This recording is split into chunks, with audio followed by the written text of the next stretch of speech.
y'all? This is your girl Jay Rene with Hip Hop Humanism and Hip Hop Humanism Radio. I hope that you're doing well. We got another Wonder Woman, on the line, part of our Wonder Woman series. A series that was put together so that we can give our women our flowers while we're here. We got a dope woman on the phone. Her name is Mena Monroe. Many of y'all might not know her, but many of y'all do. So we're going to dive into it, get to know her a little bit better, and give her an opportunity to introduce herself. Hello, Wonder Woman. How are you? I'm pretty well. What's good, Jay Rene? I am Mena Monroe. I'm pretty sure you threw a little intro in there. But yeah, I'm pretty good. Out here in Detroit, cooling. Okay, so how's Detroit? How's the weather up there? It's super hot today, so, we don't get a lot of hot days. We got to take them while we can. Yeah, I was about to say that. I know that y'all don't really get a lot of hot days, so I'm glad y'all got a little weather up there so you get some sunshine. So I definitely appreciate you sitting with us for a quick minute. You are definitely a Wonder Woman. You got a lot of things going on, so I'm going to jump right into it. So one of the things that a lot of people might recognize you by is the latest and greatest movie that is out currently called If I Can't. Now, I know you've been writing before then, but we're going to talk about If I Can't first. So tell us a little bit about that. If I Can is a domestic violence thriller that I wrote. The Sky character, which is infamous now, he's like memes all over Facebook, Twitter, and Instagram. He's based off an ex-relationship experience, and of course the end is dramatized just to wake up a few young ladies who might be out there in a similar situation and tell them, this person will change. It's time to get up and dance. Right, for sure. So what made you want to write something that had to deal with such a, a strong topic? There's so many things, urban movies and stuff like that. But what made you want to, particularly speak on this? You were breaking up real bad. I couldn't hear you. I said, I know that there's when it comes to our movies that are out here, a lot of them are strictly urban. You can have a few, bang, bang, shoot 'em up. What made you want to do something that talked about domestic violence?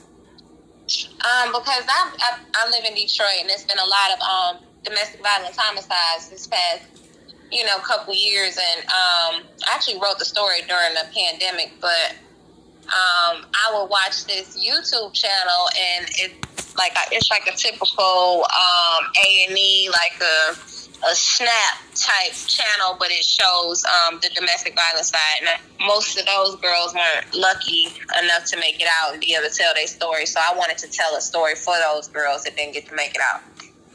Okay. Well, we definitely appreciate you for that. That's definitely a story that people need to see and, bring true to life so they can... Sometimes people might see themselves and be able to escape their situation before it gets worse. So I definitely commend you for that. So did you anticipate it blowing up the way that it did? I'm sorry, you broke up again. Did I what? I said, did you anticipate it blowing up the way that it did? You know what? The person that is based off of is my ex was deceased, and I said he haunted the project from start to finish. So we had to come out with a dope blessing on this end, because it was hell shooting it was hell writing it was hell getting it off my chest to tell it. So just sometimes when you take your testimony and bring it to the public, sometimes you go through a lot. And it's a process, so I figured it would be fruitful on this end, but I didn't know it was going to be this crazy. Like, we haven't spent one advertising dollar, and it's everywhere. I was about to say that. I seen it up and down my timeline. Like, you need to watch this. This movie is so good. And I'm like, man, what do you... so you definitely, word of mouth is everything. And people are definitely talking. It's a blessing. So how was it acting in a movie that you wrote? I prefer to act in my own projects because it's just easier. I'm more tied to the character. I'm more present in every scene because I know the goal of the scene. Right. And you know what you're trying to see and convey. That makes a lot of sense. Yeah. So what are some of the other things that you've written? My first movie was a comedy. Is total polar opposites from If I Can. It's called Three Keys. That's streaming on Tubi right now. And the other two are in post-production. Those aren't out yet. And I like to keep everything under wraps until we drop it. I'm super strategic with my moves. Okay. You know what I mean?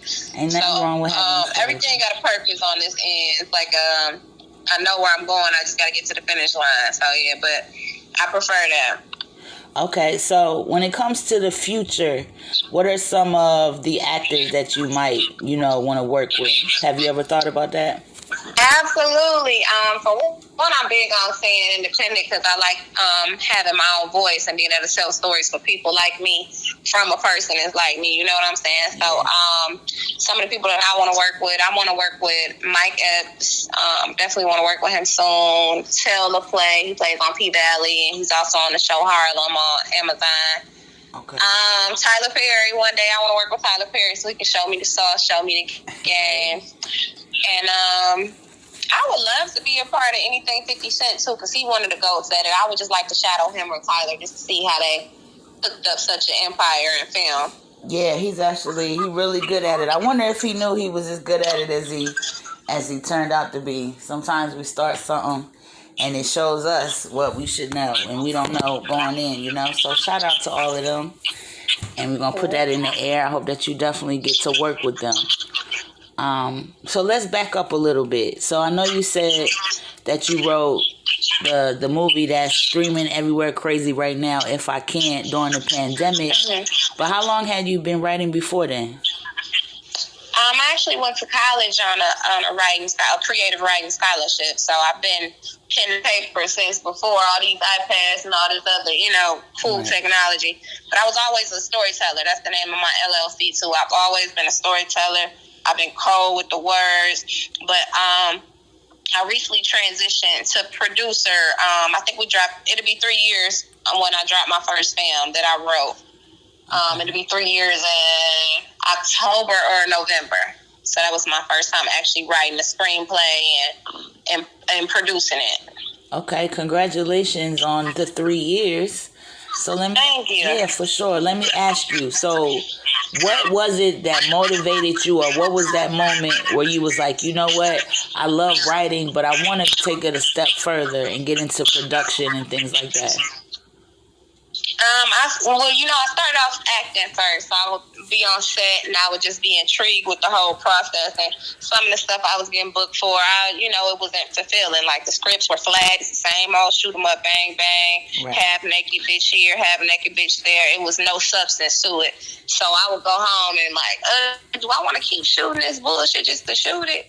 And I just decided to make my own, tell stories that, were around people, but stories that had substance, and the stuff that I was being hired to shoot, to me, just didn't have it. So I wanted to take what I was already doing on an urban independent level and just do it a little better. Okay, ain't nothing wrong with it. That's innovation. That's how, things get built. So that's definitely what's up there. Are you originally from the Detroit area?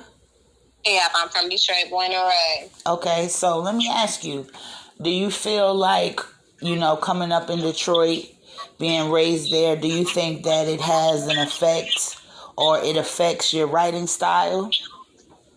I definitely think we have a voice, just like Detroit has a voice and music. Like all the rappers got a kind of, it's a Detroit sound. I think we have a Detroit film flair as well. It's definitely a way of storytelling. It's more raw. It's more gritty.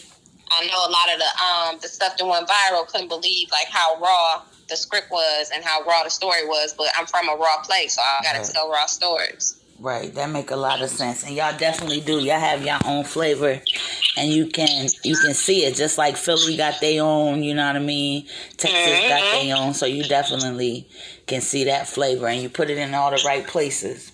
So, as a Wonder Woman, I want to let you know that you are doing wonderful things. You are an inspiration to your peers and to those that are coming up and things like that. So I definitely would love to give you a moment to, just address maybe a young lady that's thinking about getting into acting or into writing or just needs a little motivation.